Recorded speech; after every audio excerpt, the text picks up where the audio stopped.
Tani bazalwane, ngiphinde futhi nginitshele. Noma ngabe kuthiwa uSathane ukulinga kangakanani.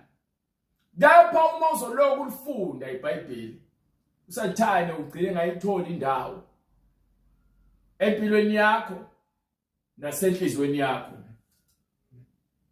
Kepha uma wena uzozinika isikhathi esiningi uthatha ama-break amakhulu ufunde kancane iBhayibheli, ngesikhathi ukubreak ngalesikhathi uSathane ethola ithuba elikhulu nakhona lokuthi akwazi ukungenelela ngezilingo nangawo wonke umoya wenkohliso agcine sekulutha ukuthi uphume endleleni. Ngakho ke manje ukuze sipheleliswe kuJesu uma ebuye, njengoba lithi ke masikhuleke singaphezi, masizile ukudla, masihlale ezwini, lozo zinto lezo ziletha ukukholwa kwakho kuhlale kusisekelo seqiniso.